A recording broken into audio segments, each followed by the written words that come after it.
शुरुआत एक बड़ी खबर के साथ करते हैं। पूर्व कैबिनेट मंत्री और समाजवादी पार्टी के नेता मनोज पांडे पर पीएम मोदी पर अभद्र टिप्पणी करना भारी पड़ गया है। इस मामले में उनके ऊपर मुकदमा दर्ज हो गया। दरअसल मनोज पांडे एक वीडियो वायरल में पीएम नरेंद्र मोदी को लेकर अपशब्द कहते नजर आ रहे थे। बता दें कि वीडियो वायरल होने के बाद रायबरेली के ऊंचाहाट कोतवाली में मनोज पांडे के खिलाफ मुकदमा दर्ज कर लिया गया। वो वीडियो इस वक्त हम आपको दिखा रहे हैं। नटवर लाल है कि नटवर लाल नामे रह गया था। इससे बड़ा झूठा मक्कार आदमी कहो रोवे, कहो गावे, कहो मातारी कसम, मेरी मरी हुई लाश की कसम, कहाँ से रखे है वह। और ये जनता कैथोल की महामूर्ख जनता, महामूर्ख मूर्ख मुंह पर कह रहे हैं, महामूर्ख जनता कही मैं अपनी मरी हुई माँ की कसम, लाश की कसम, भाइयों बहनों, तो मोदी की हम सीएच करे मोदी की। और झूठा नंबर 1 कितने लोगों का पैसा उसने निकलवा दिया। कुछ तो उनका इंतजाम अभी होगा। सुनते रहो, सरकार 22 में बनने जा रही है, तो धरती तो यही रहेगी ना कैथोल में। कहाँ रहेंगे लोग, याद कर लेंगे 22 में। मैं कह के जा रहा हूँ ना, मैं कोई प्रधान से पूछूंगा ना किसी कार्यकर्ता से। सबको कॉलोनी अखिलेश जी ने कहा कि 5 लाख की कॉलोनी अब की करेंगे, तो मैं खुद डायरी लेके निकल लूंगा, आधे घंटे में गांव घूम लूंगा, खुद अपने हाथ से नोट कर लूंगा। तो वहीं इस मामले में बीजेपी के अनुसूचित जाति मोर्चा के पूर्व अध्यक्ष दिलीप कुमार चौधरी ने बताया है कि सपा विधायक ने पीएम मोदी पर अभद्र टिप्पणी की और जनता को महामूर्ख कहा। इसलिए मैंने कोतवाली में तहरीर दी और पुलिस से मांग की कि मुकदमा दर्ज कर उनके खिलाफ कार्रवाई की जाए, जिस पर पुलिस ने कई धाराओं में मुकदमा दर्ज किया है। लेकिन क्षेत्र की जनता आगामी चुनाव में उन्हें हराकर इसका जवाब उन्हें देगी।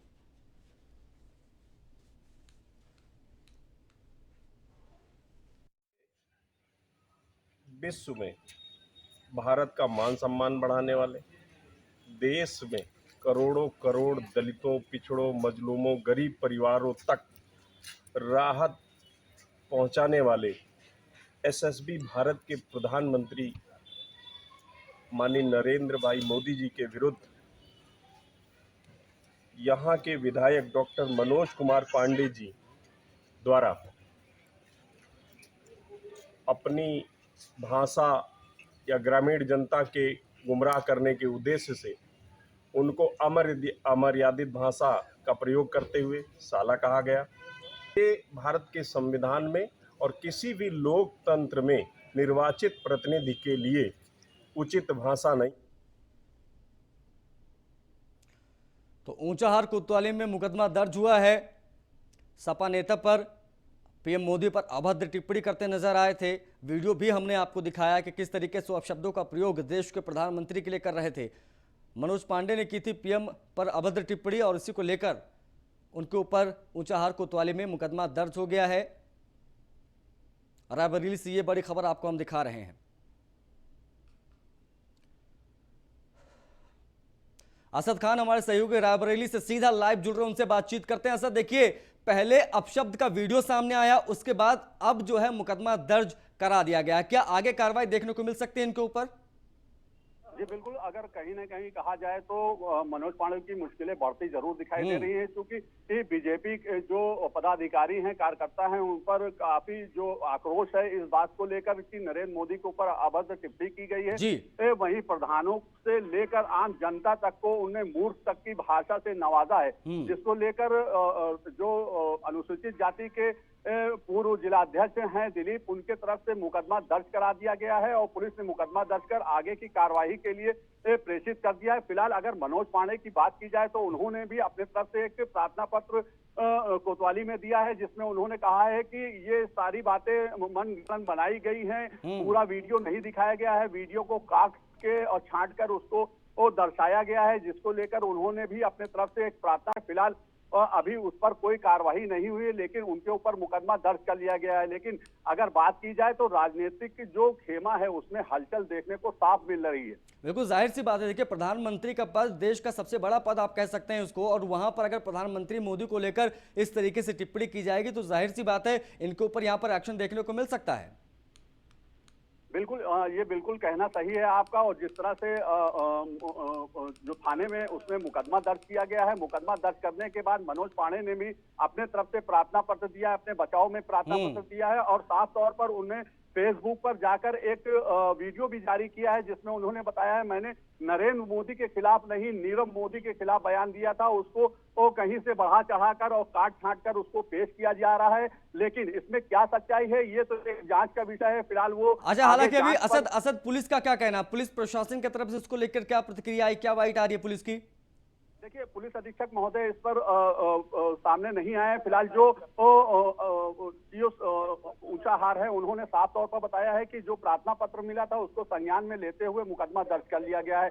आगे कार्रवाई जांच पर डाल दी गई है कि जांच में क्या निकल के आता है। मनोज पांडे के अगर बैकग्राउंड की आपसे चर्चा करूं असद, तो क्या इससे पहले भी इस तरह का बयान वो दे चुके हैं? क्या वजह रहती है जो हमेशा इस चर्चा में बना रहना चाहते हैं? देखिए, जहां तक कहा जाए विपक्ष में अब रहना, और दूसरी चीज जहां से वो विधायक हैं ऊंचाहार अभी भी वहां से उनके जन्मस्थली है स्वामी प्रसाद मौर्य की, उनका लड़का वहां से चुनाव लड़ता है अशोक मौर्य, और कहीं ना कहीं से मामला जो है बराबरी का रहता है। फिलहाल अभी जो स्थिति है, आगामी 2022 का चुनाव है, चुनाव को लेकर अब हर पार्टी अपने अपने खेमे में प्रयास कर रही है, अपने हर विंग को तैयार कर दिया है। चुनाव मैदान में लोग कूद चुके हैं और कहीं ना कहीं से राजनीतिक रंग भी, जैसा मनोज पांडे ने कहा है कि राजनीतिक रंग दिया जा रहा है इसको। मैंने नीरव मोदी के बारे में बात की थी और एक फेसबुक पर वो देखिए, ये तो अपने वो बचाव में बोलेंगे ही, वो नीरव मोदी का नाम लेंगे, लेकिन वीडियो में देखिए ऐसा साफ तौर पर दिख रहा है, उसमें कुछ भी बोलने कहने की जरूरत नहीं, साक्ष्य को प्रमाण की जरूरत नहीं होती है। वो हम वीडियो में देख रहे हैं किस तरीके से वो शब्दों का इस्तेमाल कर रहे हैं, और वो गांव के एक प्रधान से लेकर देश के प्रधानमंत्री तक को उन्होंने नहीं छोड़ा है। उस पर जो है उन्होंने कमेंट किया। आपका बहुत शुक्रिया असद हमसे जुड़ने के लिए और तमाम बातचीत के लिए। तो देश के प्रधानमंत्री पर टिप्पणी करना कहीं ना कहीं सपा नेता को भारी पड़ता है। यहां पर नजारा क्योंकि चुनाव नजदीक है, इस सिचुएशन में मुश्किलात का सामना करना पड़ सकता है।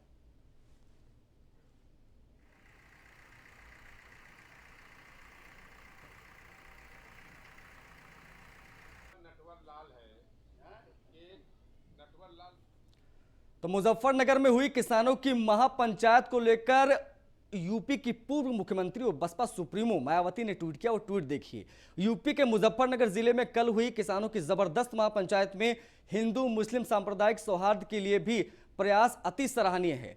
इससे निश्चय ही सन 2013 में सपा सरकार में हुए भीषण दंगों के गहरे जख्मों को भरने में थोड़ी मदद मिलेगी, किंतु यह बहुतों को असहज भी करेगी। तो ये नपा तुला कमेंट बसपा सुप्रीमो मायावती का। किसान देश की शान है तथा हिंदू मुस्लिम भाईचारा के लिए मंच से सांप्रदायिक सौहार्द के लिए लगाए गए नारों से भाजपा की नफरत से बोई हुई उनकी राजनीति जमीन खिसकती हुई दिखने लगी है तथा मुजफ्फरनगर ने कांग्रेस व सपा के दंगा युक्त शासन की भी याद लोगों के मन में ताजा कर दी। तो ये देखिए मायावती का, बीएसपी सुप्रीमो, बीएसपी के राष्ट्रीय अध्यक्ष मायावती का ये ट्वीट, क्योंकि कल मुजफ्फरनगर में महापंचायत हुई, 5 लाख से ऊपर किसानों के आने का दावा किया गया।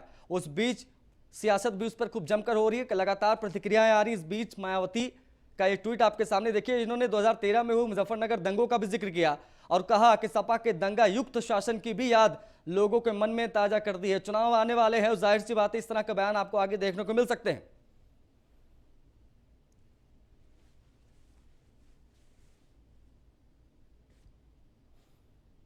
मायावती का ट्वीट आपने देख लिया। अब इसी महापंचायत को लेकर अखिलेश यादव का ट्वीट हम आपको दिखाते हैं, वो ट्वीट को देखिए और समझिए। कल पश्चिमी उत्तर प्रदेश में एक तरफ किसानों की ओर, दूसरी तरफ पूर्वी उत्तर प्रदेश में शिक्षकों और आम जनता की अभूतपूर्व एकजुटता ने दिखा दिया है कि भाजपा की दमनकारी, विभाजनकारी, दम्भी सत्ता अब कभी भी वापस नहीं आएगी। ये भाजपा के कहर के खिलाफ जनमत की लहर है। भाजपा खत्म। ये ट्वीट देखिए अखिलेश यादव ने जो किया है पश्चिमी यूपी में, यानी कल मुजफ्फरनगर में जो महापंचायत हुई, इसको लेकर भारतीय जनता पार्टी पर निशाना साधा। उन्होंने दमनकारी, विभाजनकारी तक की संज्ञा दी है योगी सरकार को।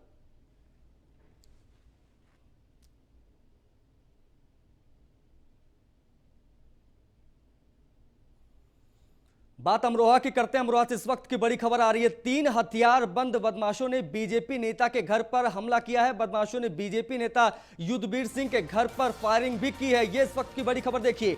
तीनों बदमाश सीसीटीवी कैमरे में कैद हुए। तस्वीरें भी इस वक्त हम आपको दिखाने जा रहे हैं। देखिएगा, सीसीटीवी फुटेज के आधार पर बदमाशों की तलाश में पुलिस जुट गई है। अमरोहा नगर कोतवाली की सीमा एनक्लेव कॉलोनी का यह मामला है। देखिए किस तरीके से बदमाश आते हैं। बीजेपी नेता के घर पर हमला किया, गोलियां चलाई। देखिए एक महिला भागती आपको नजर आ रही तस्वीरों में। अमरोहा की ये तस्वीरें देखिए किस तरीके से बदमाश बेखौफ बदमाशों ने बीजेपी नेता के घर पर हमला किया। बदमाशों ने जो नेता है उनका नाम युद्धवीर सिंह है, उनके घर पर फायरिंग की। पहले आप इस डरी हुई महिला को भागते हुए देखते हैं, कुछ लोग और भागते हुए नजर आते हैं, फिर आपको फायरिंग करते हुए बदमाश भी नजर आते हैं। देखिए किस तरीके से हाथ में असलहा लिए फायरिंग करता नजर आ रहा है ये बेखौफ बदमाश। अमरोहा की तस्वीरें, नगर कोतवाली का ये मामला, 3 हथियारबंद। लेकिन अब युद्धवीर सिंह ने क्या कहा है, जिनके घर पर फायरिंग हुई, जरा वो भी सुनिए। मैं उस समय घर पर नहीं था, मार्केट की तरफ गया हुआ था। और मेरा पत्नी और बेटा और मेरी भतीजी बाहर टहल रहे थे। 9 बजे के लगभग का समय था, 9:06 संभव था। और वो जैसे ही अंदर आए, कुंडी लगाने का प्रयास करा मेन गेट की, और तभी पीछे से अंधेरे में कहीं खड़े होंगे वो आए और पत्नी के ऊपर तमंचा तान कर कुंडी खुलवाने का प्रयास करा। उन्होंने अपने अंदर भाग के, एक जाल है जहाँ इन्वर्टर रखा रहता, वहाँ अपने उसके अंदर अपनी जान बचाने का प्रयास करा और मेन गेट का उन्होंने धक्का दिया। काफ़ी देर प्रयास करता रहा, घर वाले अंदर से धक्का देते रहे, वो बाहर से धक्का देते रहे, तमंचा ताना। मैं उस बात सुल्तानपुर की करते हैं तो सुल्तानपुर के गोसाईगंज थाना इलाके के भीटी चौराहे पर तेज रफ्तार का कहर देखने को मिला है, जहां तेज रफ्तार कार ने साइकिल सवार को कुचल दिया। आनन फानन में घायल साइकिल सवार को जिला अस्पताल में हॉस्पिटलाइज कराया गया। वहीं पूरी घटना के सीसीटीवी फुटेज भी अब सामने आ गई। देखिए तेज रफ्तार का कहर सुल्तानपुर में, किस तरीके से कार ने साइकिल सवार को कुचल दिया। लोग वहां पर पहुंचे और ये सफेद रंग की गाड़ी को देखिए, हम आपको दिखाने की कोशिश कर रहे हैं कि किस तरीके से वो गाड़ी वहां पर आती है और साइकिल सवार को कुचल देती है। तेज रफ्तार का कहर, बहुत लोग वहां पर इकट्ठा हो जाते हैं, कार को हटाने का प्रयास करते हैं। कार जो थी वो उसकी स्पीड ज्यादा थी, लेकिन उस बीच में साइकिल सवार को दबोच दिया। बरेली में सीएमओ बलबीर सिंह से हमारे सहयोगी ने खास बात की। इस दौरान उन्होंने कहा है कि संचारी रोग रोकथाम के लिए अभियान चलेगा और लापरवाही बरतने पर कार्रवाई की जाएगी, और विशेष तौर पर संचारी रोग की रोकथाम एवं नियंत्रण की सभी सीएचसी, पीएचसी, ब्लॉक और गांव पर नोडल अधिकारी नियुक्त किए गए हैं।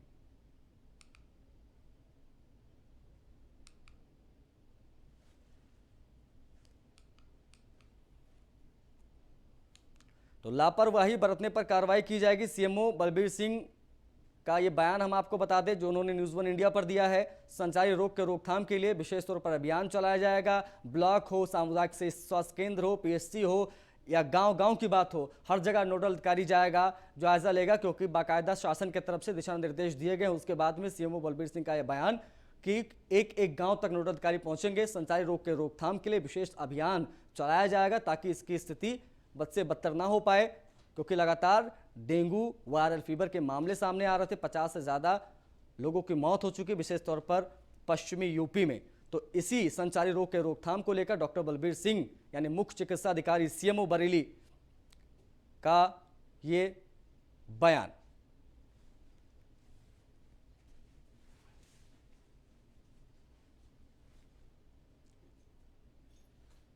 तो लापरवाही बरतने पर कार्रवाई की जाएगी, ये बात भी इन्होंने कही है। सीएमओ बलबीर सिंह से खास बातचीत हमने की, तब उन्होंने ये सारे बयान दिए। संचारी रोग के रोकथाम के लिए विशेष अभियान चलाया जाएगा प्रशासन की तरफ से। अब बात संभल की करते हैं तो संभल के असमोली थाना पुलिस ने अवैध शराब तस्करों के खिलाफ बड़ी कार्रवाई की है। पुलिस ने अवैध शराब की तस्करी करने वाले 3 आरोपियों को ट्रक के साथ गिरफ्तार किया है। पुलिस ने मिनी ट्रक से 4 लाख कीमत के शराब के 4000 पौवे बरामद किए हैं। वहीं पुलिस ने तीनों आरोपियों के खिलाफ मामला दर्ज कर आगे की कार्रवाई शुरू कर दी है। दरअसल संभल समेत आसपास के इलाके में काफी दिनों से अपमिश्रित शराब की तस्करी की जानकारी पुलिस अधीक्षक चक्रेश मिश्रा को मिल रही थी। एसपी ने अवैध शराब पर कार्रवाई कर शराब माफियाओं के खेल का पूरा पर्दाफाश कर दिया। जिले के सभी थाना प्रभारियों को इसको लेकर सख्त निर्देश दिए गए थे और ये बड़ी कार्रवाई हुई है। 3 तस्कर गिरफ्तार किए गए। 3 आरोपियों को ट्रक के साथ गिरफ्तार किया गया। हजारों की संख्या में शराब की बोतलें भी बरामद हुई। कल एक ट्रक को पकड़ा गया, जो मिनी ट्रक है। इसके साथ में 4000 पौए देसी के पकड़े गए। इसमें जब इसको चेक किया गया तो ये पता चला कि ये अपमिश्रित शराब को देसी पौओं में भरकर और यहाँ पर गांव में बेचने का प्लान बना रहे थे। इसमें 3 व्यक्ति गिरफ्तार किए गए हैं, जिनका नाम अजय शर्मा, संजय शर्मा व राजू उर्फ राजकुमार है। ये तीनों थाना असमौली के रहने वाले हैं। इनके पास से कुल लगभग 700 लीटर इन 4000 पौओं में देसी शराब मिली है। थाना असमौली के अंतर्गत हरदोई से खबर है, पक्की छत गिरने से हड़कंप मच गया है। हादसे में मलबे में दबकर एक युवक की दर्दनाक मौत की भी बात सामने आ रही है। पुलिस ने शव को कब्जे में लेकर आगे की कार्रवाई शुरू कर दी है। हरपालपुर थाना इलाके के जुगापुरवा गांव की यह घटना इस वक्त सामने आ रही है। बरामदे की पक्की छत गिरने से हड़कंप मच गया। हरदोई की एक खबर, हादसे में मलबे में दबकर एक युवक की मौत हो गई है। फिलहाल पुलिस वहां पर पहुंची, उसने शव को कब्जे में लिया, आगे की कार्रवाई शुरू कर दी है। मातम पसर गया है पूरे गांव में। तस्वीरें हम आपको दिखा रहे हैं। हरपालपुर थाना इलाके के जो गांव है उसका नाम है जुगापुरवा, वहां की घटना इस वक्त आपके सामने। हरदोई की एक खबर, बरामदे की पक्की छत अचानक से गिर गई, एक युवक उसके नीचे आया, उसकी दबकर मौत हो गई। पुलिस वहां पर पहुंची, उन्होंने शव को कब्जे में लिया और पोस्टमार्टम के लिए भेज दिया है। आगे की खबर यह है कि पुलिस ने शव को कब्जे में ले लिया है। हरपालपुर थाना इलाके के जुगापुरवा गांव की यह घटना है। हरदोई से खबर, बरामदे की छत अचानक से गिर गई और उसके मलबे में दबने की वजह से एक युवक की मौत हो गई।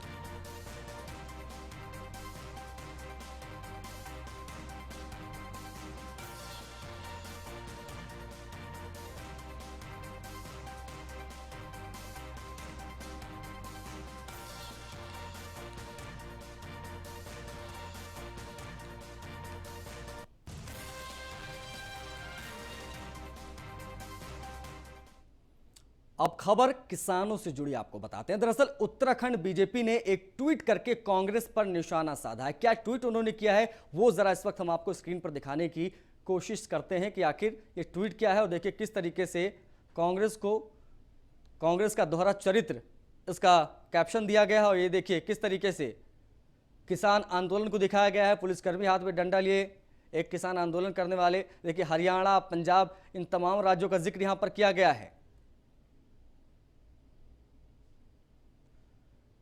तो उत्तराखंड बीजेपी का ये ट्वीट, अभी कुछ दिन पहले आपने देखा था कि राकेश टिकैत को लेकर यूपी बीजेपी का भी ट्वीट सामने आया था, उसमें भी निशाना साधा गया था। राकेश टिकैत को लेकर कहा गया था लखनऊ मत जाना।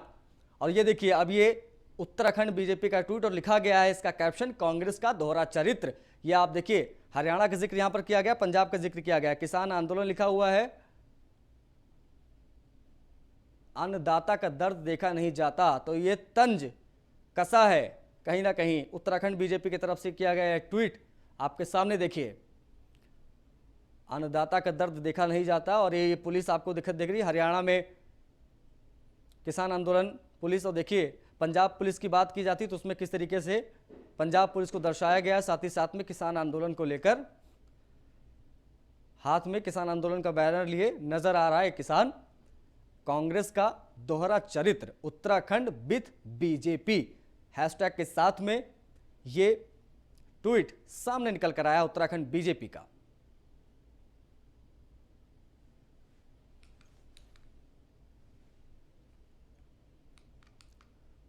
तो देहरादून के नए एसएसपी जन्मेजय खंडूरी ने कार्यभार संभाल लिया है। खंडूरी ने साफ किया है कि व्यवहार कुशलता बेहद जरूरी है, इसके साथ ही व्यवस्था में पारदर्शिता होनी और उपलब्ध होना बेहद भी आवश्यक है। जन्मेजय खंडूरी ने कहा है कि राजधानी पुलिस ने अब नाइट अफसर राजपत्रित की तैनाती होगी। मदद मांगने आया व्यक्ति किसी भी तरह वापस नहीं जाना पाए। एसएसपी धनंजय खंडूरी का यह बयान हम आपको बता रहे हैं। उन्होंने व्यवस्था में पारदर्शिता होना बेहद जरूरी है, इस बात का जिक्र भी उन्होंने की। और उन्होंने ये भी कहा कि जो मदद मांगने वाला व्यक्ति आया है वो वापस नहीं जाना चाहिए। एसएसपी जन्मेजय खंडूरी ने अपना कार्यभार संभाल लिया है और कार्यभार संभालते वक्त की तस्वीरें हम आपको दिखा रहे हैं। राजधानी के नए कप्तान के तौर पर सीनियर आईपीएस अफसर जन्मेजय प्रभाकर खंडूरी को राज्य सरकार ने नई जिम्मेदारी दी है और रविवार के दिन उन्होंने कार्यभार ग्रहण कर लिया है। हमारे साथ बातचीत करने के लिए खंडूरी जी हैं। एक इन्होंने नया आज इस वक्त जानकारी भी दी है कि अब नाइट अफसर की तैनाती होने जा रही है। सर बहुत बहुत स्वागत है आपका। जी धन्यवाद सुदीप। देखिए बेसिकली जो हमारी पुलिसिंग का जो मेन फोकस रहेगा वो पब्लिक ओरिएंटेड पुलिसिंग की तरफ रहेगा। अगर रात को भी कोई फरियादी आता है तो उसको भी न्याय मिले। अगर वो किसी से अधिकारी से भी मिलना चाहेगा तो जो नाइट ऑफिसर स्कीम है, जो कि अभी तक एक डोरमेंट व्यवस्था या जो भी व्यवस्था उसकी अभी चल रही होगी, उसको और सुचारू और सुदृढ़ हमारे द्वारा किया जाएगा, ताकि रात को भी कोई फरियादी अगर आता है तो उसको भी हम कैटर कर सकें, उसको भी हम अटेंड कर सकें। सर, आपने एक बहुत महत्वपूर्ण बात कही कि ट्रैफिक में एक्सपेरिमेंट हो, उसमें कोई बुराई नहीं, पर वो लोगों की राय से हो। आपने नैनीताल में कुछ प्रयोग किए जो सफल हैं और आज भी वो लोगों के द्वारा फॉलो किए जा रहे हैं। देहरादून में सर इसकी कितनी संभावना है? देखिए, बेसिकली जो ट्रैफिक का प्रॉब्लम है, तो ट्रैफिक का प्रॉब्लम मल्टी लेवल प्लानिंग से ही सॉल्व किया जा सकता है। आप ये देखिएगा, क्योंकि सड़कों का इंफ्रास्ट्रक्चर लिमिटेड होता है, अगर उन लिमिटेशंस में हम रेगुलेट ट्रैफिक को कर सकते हैं, और टूरिस्ट एरियाज़ में क्योंकि इनफ्लो ऑफ ट्रैफिक बहुत ज़्यादा होता है, तो ऐसे में रेगुलेशन किया जाना उसमें हम कर सकते हैं। जहाँ तक प्लानिंग की बात है, तो प्लानिंग में जितने से ज़्यादा स्टेक होल्डर्स हैं उनको इन्वॉल्व किया जाए तो एक जो प्लान निकलता है वो प्लान इम्प्लीमेंटेबल भी होता है। अगर हम किसी की राय को दरकिनार करके कोई प्लानिंग करते हैं तो वो प्लानिंग जनरली फ्लॉड भी होती है और उसमें काफ़ी फ्लॉज होते हैं। अगर मान लीजिए हमारे द्वारा कोई प्लानिंग की जाती है तो उसमें जनता की राय, पत्रकारों की राय, सबकी राय, जो भी स्टेक होल्डर्स हैं, क्योंकि सड़क पर निकलना पब्लिक का राइट है, तो रेगुलेशन में भी उनकी राय उतनी ही महत्वपूर्ण है जितना कि उनका सड़क पर निकलना महत्वपूर्ण है। तो उसमें हम सभी स्टेक होल्डर्स को शामिल करेंगे अगर कोई प्लानिंग करते हैं। एक्सपेरिमेंटेशन विदाउट स्टडी हम नहीं करेंगे। सर, नैनीताल, हरिद्वार के बाद अब आपको देहरादून की कमान मिली है। देहरादून थोड़ा सा डिफरेंट है, यहाँ तरह तरह के समय समय पे प्रेशर भी दिखते हैं और उसमें पॉलिटिकल प्रेशर भी बहुत महत्वपूर्ण है। तो इसको आप कैसे टैकल करेंगे, हालांकि वो भी एक लोकतांत्रिक व्यवस्था का ही पार्ट है? देखिए, बेसिकली जो पुलिस की ट्रेनिंग होती है वो किसी भी तरीके के प्रेशर को झेलने के लिए दी जाती है। इसी के साथ इस बुलेटिन में फिलहाल इतना ही। नमस्कार।